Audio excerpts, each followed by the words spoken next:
This is Koel Mallick, যাকে তোমরা তার ভার্সেটাইল অ্যাক্টিং, অন স্ক্রিনে জিতের সাথে ন্যাচারাল কেমিস্ট্রি এবং বাংলা ফিল্ম ইন্ডাস্ট্রিতে তার এত বছর ধরে দিয়ে আসা একের পর এক হিট ছবির জন্য চেন। বাট তুমি এটা জানলে অবাক হবে যে একটা সময় ছিল যখন তার প্রথম ছবি পেতে তাকে অনেক স্ট্রাগল করতে হয়েছিল, কারণ সে একটা রঞ্জিত মল্লিকের মেয়ে, দ্যাট মিন্স একজন নেপোকিত। তা সত্ত্বেও নিজের অ্যাক্টিং স্কিলের ওপর ভরসা করেই একের পর এক ছবিতে তার অনবদ্য অ্যাক্টিং এর জোরেই একটা সময় যেখানে তাকে স্টার কিড বলা হতো, পরবর্তীকালে তাকে টলিউডের কুইন আখ্যাও দেওয়া হয় এবং তার বিভিন্ন রোলে ভার্সেটাইল অ্যাক্টিং দেখে আজও অ্যাক্টিং করার ইন্সপিরেশন পায় অনেকে।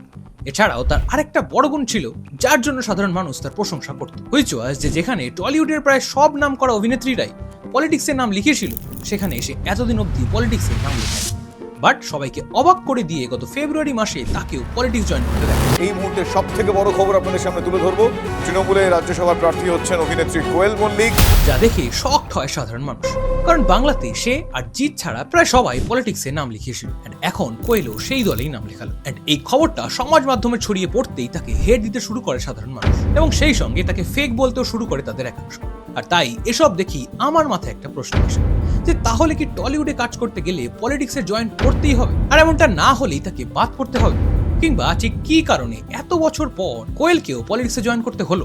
অথবা তুমি কি জানো যে কোয়েল মল্লিক কোনোদিন অ্যাক্টর হতেই চান, সে একজন সাইকিয়াট্রিস্ট হতে চেয়েছিল? কিংবা আমি শিওর তুমি এটাও জানো না যে কোয়েল মল্লিক তার আসল নাম, বা তুমি এটা জানলেও অবাক হবে যে এখন যেই অ্যাক্টরকে তুমি বলিউডে কুইন হিসেবে চেনো, সেই রোলে কোয়েল মল্লিককেই ফার্স্টে সিলেক্ট করা হয়েছিল। আজকের এই ভিডিওতে এই সব কিছু নিয়ে তো ডিসকাস করবই এবং এর সাথে এটাও বলবো যে কিভাবে সবার ভালোবাসার মানুষটাই রাতারাতি সবার চোখে ভিলেন হয়ে ওঠে। তাই এই সমস্ত কিছু জানতে হলে আজকের এই ভিডিওটা শেষ অবধি দেখো। আমার মনে হয় আমি সাইকোলজিস্ট হতাম। There is no shortcut to success. আমি মিস্টার ইন্ডিয়া হয়ে গেলাম। There is no substitute to hard work. তুমি যদি কলকাতা বা তার আশেপাশে থেকে থাকো তাহলে তুমিও নিশ্চয়ই জানবে যে কলকাতার ভবানীপুরে একটা বাড়ি আছে যার নাম মল্লিক বাড়ি। আর এই বাড়িটা শুধু একটা বাড়ি না, এটা একটা লেগেসি, একটা ট্র্যাডিশন এবং একটা আইডেন্টিটি। এখানকার দুর্গাপুজো পুরো কলকাতা ফেমাস। দূর দূরান্ত থেকে বহু মানুষ প্রত্যেক বছর মল্লিক বাড়ি দুর্গাপুজো দেখতে আসে। এন্ড এই বাড়িতেই 28শে এপ্রিল 1982 সালে জন্ম নিল একটা মেয়ে যার নাম রাখা হলো রুক্মিণী মল্লিক। হ্যাঁ, ঠিকই শুনেছো, রুক্মিণী, কোয়েল নয়। এন্ড সেই ছোট্ট মেয়েটা হয়তো জানতো না যে একদিন সবাই তার নামে গলা ফাটাবে সিনেমা হল জুড়ে। বাট সেই নামটা হবে অন্য একটা নাম, যেটা তার বাবা ভালোবেসে এবং আদর করে রেখেছিলেন। তার বাবার নাম ছিল রঞ্জিত মল্লিক। হ্যাঁ, ঠিকই ধরেছে, সেই বাংলা সিনেমার জীবন্ত কিংবদন্তি রঞ্জিত মল্লিক, যার বাংলা সিনেমাতে ক্যারিয়ার স্প্যানটা এতটাই বড় যে নতুন জেনারেশনের কাছে তিনি কোয়েলের বাবা, আর পুরনো জেনারেশনের কাছে তিনি তাদের হিরো। সিনেমায় তার মেয়েদের মতোই নিজের মেয়েকেও সবসময় আগলে রেখেছেন এবং সবসময় সেরাটাই দেওয়ার চেষ্টা করে গেছেন তিনি। এভাবেই কোয়েলের স্কুল এবং কলেজ লাইফ শেষ হওয়ার পর স্বাভাবিকভাবেই তার বাবা চেয়েছিল রঞ্জিত মল্লিকের মেয়েও ইন্ডাস্ট্রিতে আসবে। এন্ড এটা শোনার পর সবার প্রথম ধারণা ছিল যে ও তো বাবার কানেকশনই আসছে, মানে নেপোটিজম। এন্ড কোয়েল মল্লিক তার এক ইন্টারভিউতে জানায় যে একটা শব্দ আজও কোয়েলকে ফলো করে। কিন্তু এখানেও রয়েছে একটা টুইস্ট, কারণ তুমি কি জানো যে এই মেয়েটা, মানে এই বাবার কানেকশনওয়ালি মেয়েটা, কোয়েল মল্লিক হয়ে ওঠার আগে কি হতে চেয়েছিল? সাইকিয়াট্রিস্ট। হ্যাঁ, ঠিকই শুনেছো। সেই কারণেই সে সাইকোলজি নিয়ে পড়াশোনাও করেছে। সে সাইকোলজিতে অনার্স নিয়ে গোখলে মেমোরিয়াল গার্লস কলেজ থেকে পাস আউট করেছে, বিকজ সে চেয়েছিল মানুষের মন বুঝতে। যদিও আয়রনি হলো আজ লক্ষ লক্ষ মানুষ তাকেই বুঝতে পারছেন। অ্যান্ড সেই বাড়িতে, সেই অ্যাটমসফিয়ারে, সেই বাবার পাশে বড় হতে হতে সে দেখতো বাবার সাথে ফিল্ম ইন্ডাস্ট্রির বড় বড় নামেদের সাথে বাবার আলাপ এবং ওঠা বসা। অ্যান্ড এসব দেখেও সে যতই সাইকিয়াট্রিস্ট হতে যাক না কেন, রুক্মিণী একদিন বুঝলো যে সিনেমা তার রক্তে আসে, এন্ড এখান থেকে পালানোর কোনো রাস্তাও নেই। এন্ড সেই থেকেই রুক্মিণী হয়ে উঠলো আজকে কোয়েল মল্লিক। কোয়েলকে বলেছিলাম একটা ছবি মেরে কেটে দুটো ছবি আমার নাম দিয়ে পারতে যাবে, থার্ড ছবি থেকে আর পার পাবে না।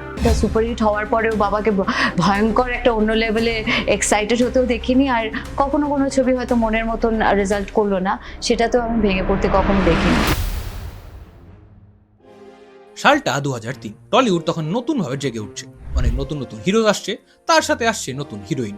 মানে মোট কথা সেই সময় টলিউডে নতুনদের এক প্রকার ভিড় লেগে গেছিল। এন্ড এই ভিড়ে আরো একটা মেয়ে এলো, রঞ্জিত মল্লিকের মেয়ে, এবং কয়েকদিনের মধ্যেই বাকি নতুনদের মতো সেও পেল তার প্রথম ফিল্ম। ছবির নাম নাটের গুরু। আর সেই ছবিতে তার কোস্টার ছিল জিৎ, যে কিনা সেই সময় কিছুটা হলেও টলিউডে তার প্রতিপত্তি বিস্তার করতে সক্ষম হয়েছিল। বাট কোয়েল মল্লিক প্রথমেই জিতের মতো একজনের সাথে ছবি পাওয়ার জন্য শুরু হলো ইন্ডাস্ট্রির গুঞ্জন, কারণ সেখান থেকে বারবার শোনা যাচ্ছিল যে দেখো, এ তো বাবার নামে চান্স পেয়েছে, বেশি দিন টিকবে না। সুন্দর মুখ আছে, বাট ট্যালেন্ট আছে কিনা সেটা তো সময়ই বলবে। বাট হলো কিছুটা উল্টো এবং সবাইকে চমকে দিল কোয়েল।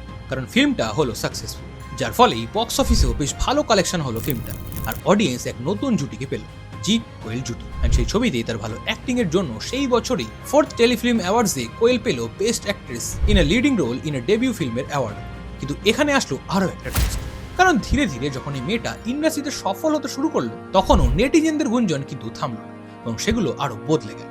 আগে যেখানে বলতো যে বাবার নাম এসছে, রঞ্জিত মল্লিকের মেয়ে কিচ্ছু করতে পারেনি, রঞ্জিত মল্লিকের মেয়ে একদম বাজে, বলবো বাবা মোবাইলে না কিচ্ছু ফোন রিসিভ করা আর ফোন করা ছাড়া কিচ্ছু জানে না। তুমি আমার বুঝতে পারছো না কেন? তুমি আমার কেন বুঝতে পারছো না আমার প্রবলেমগুলো? তুমি এখন সেখানে বলা শুরু হলো বাবার নাম ছিল বলে এখনো টিকে আসে, বলে কবেই উধাও হয়ে যায়। রঞ্জিত মল্লিকের মেয়ে কিচ্ছু করতে পারেনি, রঞ্জিত মল্লিকের মেয়ে একদম বাজে। এসব সত্ত্বেও কোয়েল যেন না থামাটাই মনস্থির করে নিয়েছিল, কারণ এরপরে সে আরো একের পর এক হিট ফিল্ম মানুষকে উপহার দিতে থাকে। 2004-এর বন্ধন সেই বছরের সর্বোচ্চ গ্রসিং বেঙ্গলি ফিল্ম। 2005-এ শুভদৃষ্টি, যুদ্ধ, মানিক সেগুলো সুপারহিট। 2006-এ এলো এমএলএ ফাটাকেস্ট, সেখানে সে একজন জার্নালিস্টের রোল, সেটার মাধ্যমে সে বুঝিয়ে দিল যে সে এরকম রোল করতেও কতটা পারদর্শী হয়ে উঠেছে।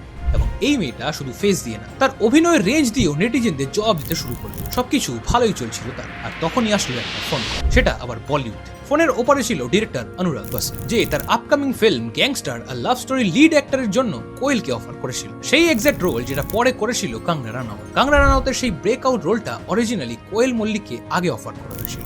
শুনতে অবিশ্বাস্য লাগলেও এটাই বাস্তব। বাট কোয়েল আশাবাদী অনুরাগ বাসুকে হতাশ করে সেই রোলটা রিজেক্ট করে দিয়েছিল শেষ, কারণ সেই ফিল্মে ইন্টিমেট কিছু সিনস ছিল যেটা তার ভ্যালুর সাথে যায়নি, আর এই একটা ডিসিশন তার বলিউডের চ্যাপ্টারটা বন্ধ করে দিয়েছিল চিরতরে। এখন তুমিও নিশ্চয়ই ভাবছো যে এই ডিসিশনটা কি তার কেরিয়ার শেষ করে দিয়েছিল?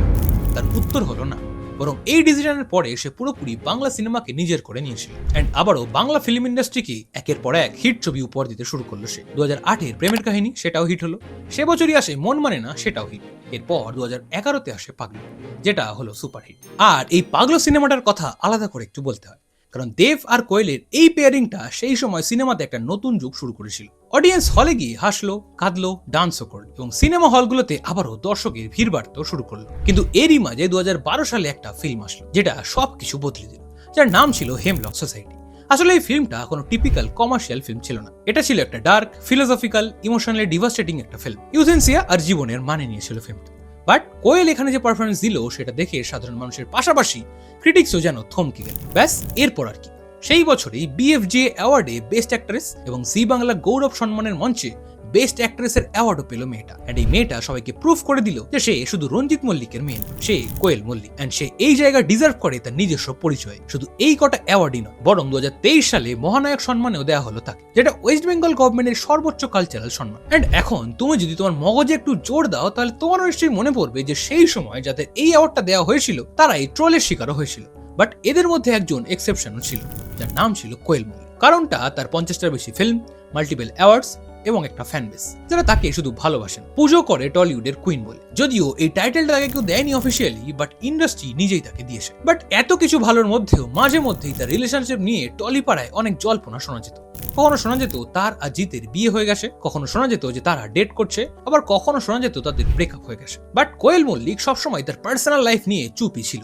একদিকে টলিউডে বাকি অ্যাক্ট্রেসরা রিলেশনশিপ নিয়ে ইন্টারভিউ দেয়, ড্রামা করে, আর মিডিয়াতে সেটা আগুনের মতো ছড়িয়ে পড়ে, কিন্তু কোয়েল সেসবের কিছুই করেনি। উল্টে 7 বছর ধরে সে একজনকে চুপচাপ ভালোবেসে গেছে, যেখানে না ঢুকতে পেরে সে কোনো ক্যামেরা আর না কোনো ফ্ল্যাশ লাইট। সেই মানুষটার নাম নিসপাল সিং, যে কিনা একজন প্রখ্যাত ফিল্ম প্রডিউসার। এবং অবশেষে 2013-র 1 ফেব্রুয়ারি তাদের বিয়ে সম্পন্ন হয়। বাট অন্য টলিউডের অভিনেতাদের বিয়ের খবর যেখানে মিডিয়া 2-3 মাস আগেই পেয়ে যেত, সেখানে মিডিয়া কোয়েলের বিয়ের খবর জানলো তার বিয়ের দিনই, যখন সব শেষ হয়ে গেছে। তারপর অডিয়েন্সও অবাক, কিন্তু এই অবাক হওয়ার পেছনে ছিল একটা ডিপার রেসপেক্ট, কারণ মেয়েটা নিজের জীবনটাকে নিজের মতোই রেখেছিল, কারোর এন্টারটেনমেন্টের জন্য কখনো বিক্রি করে দেয়নি। আর এরপর 2020 সালে তার কোল আলো করে আসলো তাদের প্রথম সন্তান, যার নাম রাখা হলো কবির সিং। 2024-এর ডিসেম্বরে তাদের দ্বিতীয় সন্তানের জন্ম নেয়। মোট কথা তার জীবন প্রায় পরিপূর্ণই ছিল, একটা ব্রিলিয়ান্ট ক্যারিয়ার, একটা অ্যাওয়ার্ডসের ক্যাবিনেট এবং একটা লাভিং ফ্যামিলি, এবং সমস্ত কিছুই মিডিয়ার থেকে অনেক দূরে। তাহলে তোমার মনে এখন একটা প্রশ্ন আসতেই পারে যে তাহলে প্রবলেমটা হলো কোথায়? প্রবলেমটা এলো 2026-এর ফেব্রুয়ারি মাসে একটা অ্যানাউন্সমেন্টের পর, যেটা শোনার পর সোশ্যাল মিডিয়া বাংলাকে প্রায় দুটো ভাগে ভাগ করে দিয়েছিল। এই মুহূর্তে সব থেকে বড় খবর আপনাদের সামনে তুলে ধরবো। তৃণমূলে রাজ্যসভার প্রার্থী হচ্ছেন অভিনেত্রী কোয়েল মল্লিক।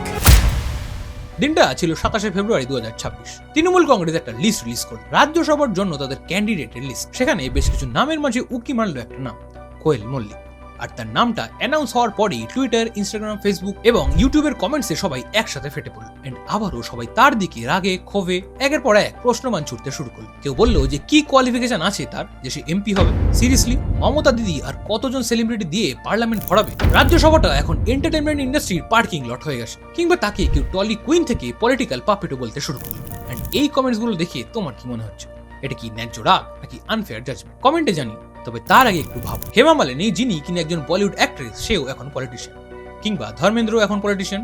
কিংবা স্মৃতি ইরানি অথবা আমাদের মিঠুন চক্রবর্তী, সেও এখন রাজ্যসভার এমপি। তাহলে এখন আরেকটা প্রশ্ন আসে যে শুধু কোয়েলকেই এত হেড দেওয়া হচ্ছে কেন? কারণটা একটু কমপ্লিকেটেড। কারণ আমার মতে আমরা যাকে স্ক্রিনে দেখি আমরা তাকে একটা স্পেসিফিক বক্সে রেখে দিই। এই যেমন হিরো মানে সে হিরোই, ভিলেন মানে সে ভিলেন, আর হিরোইন মানে শুধু হিরোইন। বাট যখন সেই বক্স ভাঙে লোকে তখন আনকমফোর্টেবল হয়ে যায়।